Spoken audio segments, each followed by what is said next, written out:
The last question that I have here is, what would you say is the best way to communicate? Personally, I find the best way to communicate is through writing. Through writing? Yeah. And how would you say we do that? I mean, we keep our journals and we trade journals, and you learn something about the other person. When do we do that? When I'm underway, Underway meaning? when I'm out to sea. Okay. And then we're at home. What is the best way to communicate? I still sort of kind of think that writing is the best way to communicate, at least for me.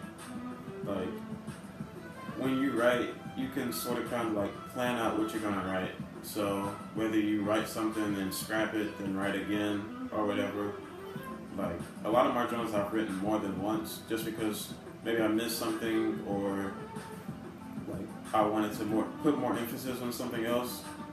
But like when you're talking, sometimes if you miss something, then you can't go back in the conversation. Like, the conversation's already past that. So you just miss it. And like, if it's something important, it's going to sound like really out of place and you go back on it. So if we're talking and you say something about point A, and you go to point B, point C, you're like, oh, I forgot like this big thing about point A, let me go back to it. Then just like, I don't know, like it just makes the conversation seem like awkward. But like if you're writing, you just like scrap it and then start over or something. Something that I've noticed throughout this line of questioning is that you have the mindset of a planner. So somebody who has to plan everything out. And if it's not planned, then you fall short somewhere and you're uncomfortable. Is there any way that you would be able to have the type of mindset where you have a little bit of faith? No.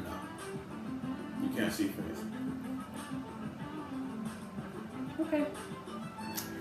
Thank you for watching my project, my final project, and thank you, honey, for answering questions.